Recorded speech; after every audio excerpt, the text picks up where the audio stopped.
Mr. President,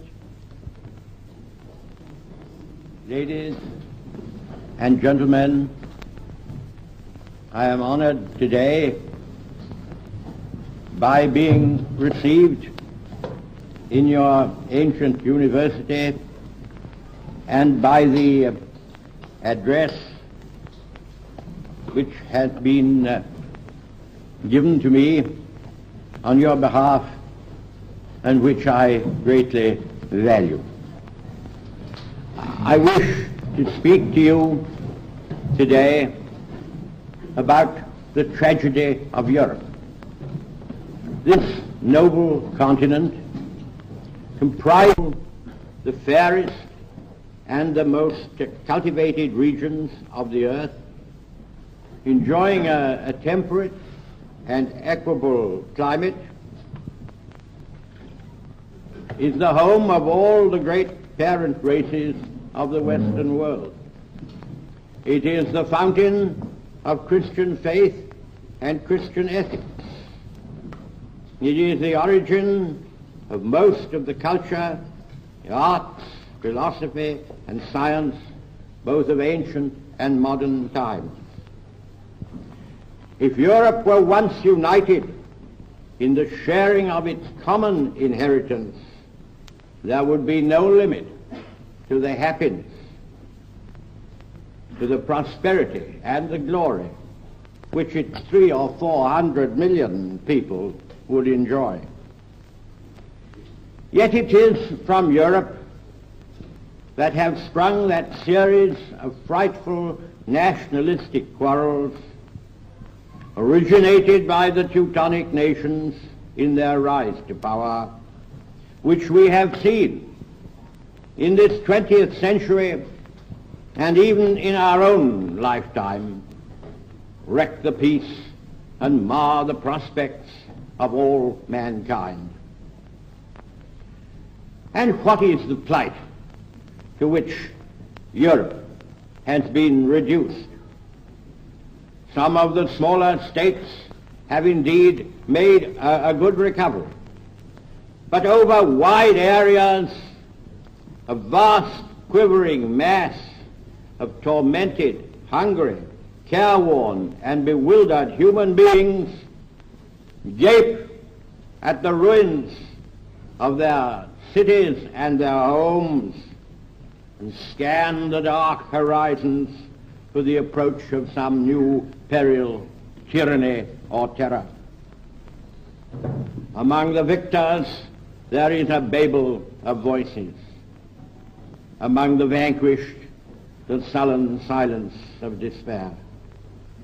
That is all that Europeans, grouped in so many ancient states and nations, that is all that the Germanic races have got by tearing each other to pieces and spreading havoc far and wide. Indeed, but for the fact that the great republic across the Atlantic Ocean has at length realized that the ruin or enslavement of Europe would involve their own fate as well, and has stretched out hands of succor and of guidance, but for that the Dark Ages would have returned in all their cruelty and squalor. Gentlemen, they may still return.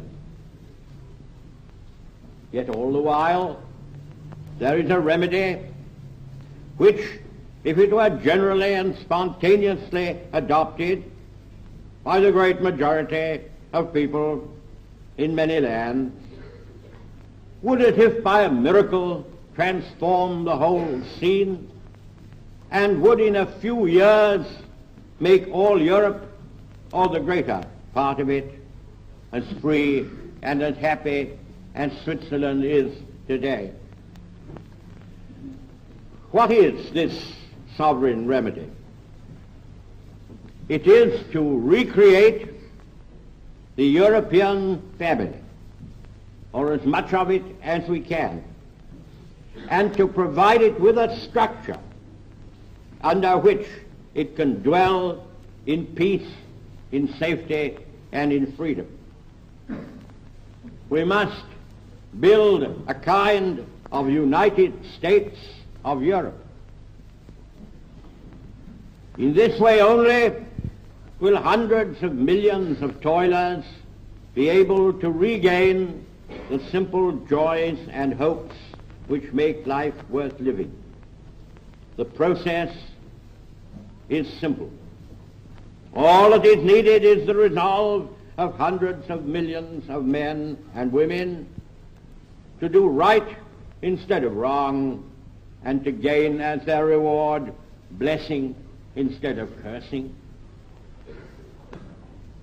Much work, ladies and gentlemen, has been done upon this task by the exertions of the Pan-European Union, which owes so much to Count Koudenov-Kalergi, and which commanded the services of the famous French patriot and statesman Aristide Briand.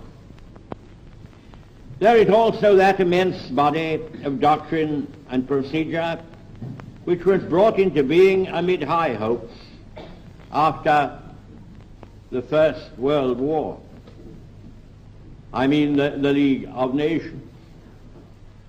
The League of Nations did not fail because of its principles or conceptions. It failed because these principles were deserted by those states who had brought it into being. It failed because the governments of those days feared to face the facts and act while time remained. This disaster must not be repeated. There is therefore much knowledge and material with which to build, and also bitter, dear-bought experience to spur the builders. I was very glad to read in the newspapers 2 days ago that my friend President Truman had expressed his interest and sympathy with this great design. There is no reason why a regional organization of Europe should in any way conflict with the world organization of the United Nations. On the contrary, I believe that the larger synthesis will only survive if it is founded upon coherent natural groupings. There is already a natural grouping in the Western Hemisphere. We British have our own Commonwealth of Nations. These do not weaken. On the contrary, they strengthen the world organization. They are, in fact, its main supporter. And why should there not be an European group which could give a sense of enlarged patriotism and common citizenship to the distracted peoples of this turbulent and mighty continent? And why should it not take its rightful place with other great groupings and help to shape the onward destinies of man? In order that this should be accomplished, there must be an act of faith in which millions of families speaking many languages must consciously take part. We all know that the 2 world wars through which we have passed arose out of the vain passion of a newly united Germany to play the dominating part in the world. In this last struggle, crimes and massacres have been committed for which there is no parallel since the invasion of the Mongols in the 14th century, and no equal at any time in human history. The guilty must be punished. Germany must be deprived of the power to rearm and make another aggressive war. But when all this has been done, as it will be done, as it is being done, then there must be an end to retribution. There must be what Mr. Gladstone many years ago called a blessed act of oblivion. We must all turn our backs upon the horrors of the past. We must look to the future. We cannot afford to drag forward across the years that are to come the hatreds and revenges which have sprung from the injuries of the past.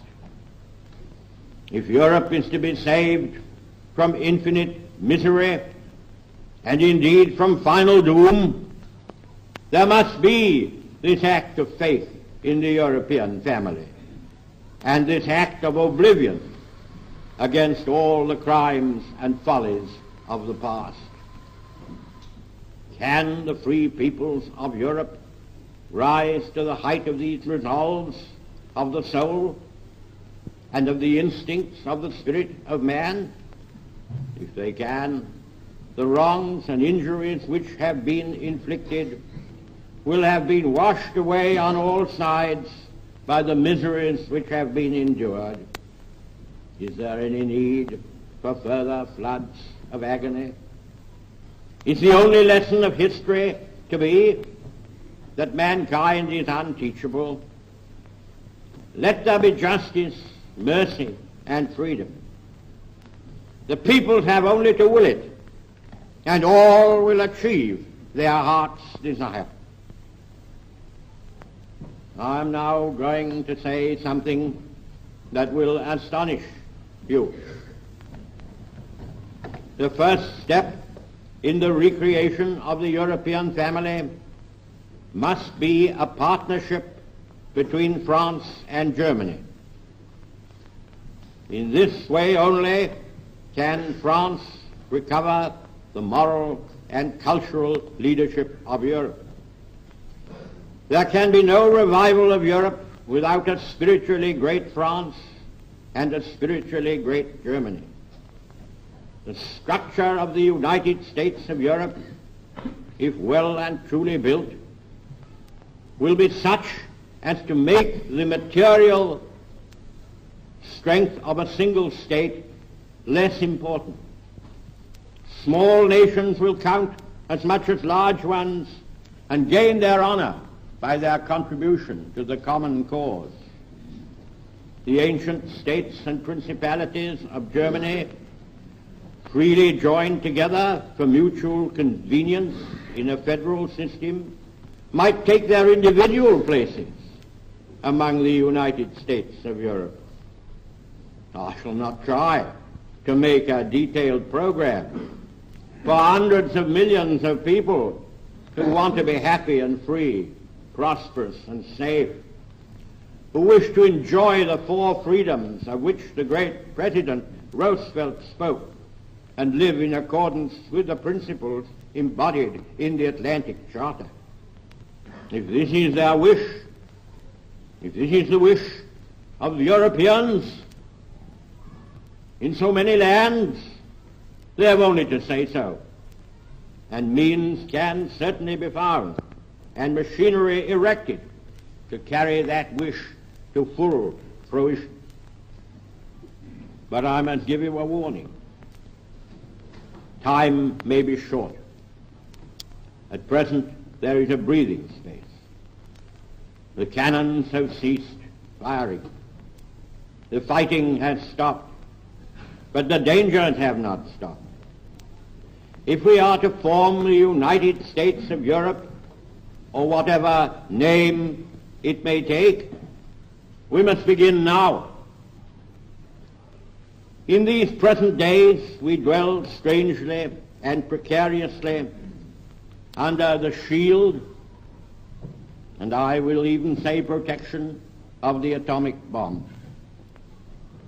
The atomic bomb is still only in the hands of a state and nation which we know will never use it except in the cause of right and freedom. But it may well be that in a few years this awful agency of destruction will be widespread, and the catastrophe following from its use by several warring nations will not only bring to an end all that we call civilization, but may possibly disintegrate the globe itself. I must now sum up the propositions which are before you. Our constant aim must be to build and fortify the strength of the United Nations organization. Under and within that world concept, we must recreate the European family in a regional structure, called, it may be, the United States of Europe. And the first practical step would be to form a Council of Europe.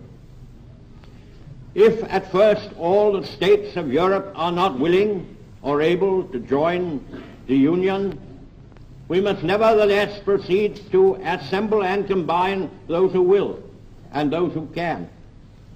The salvation of the common people of every race and of every land from war or servitude must be established on solid foundations and must be guarded by the readiness of all men and women to die rather than submit to tyranny. In all this urgent work, France and Germany must take the lead together.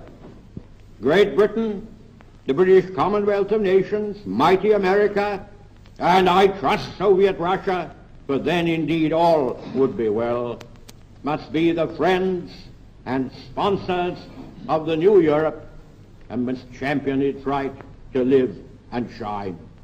And therefore I say to you, let Europe arise.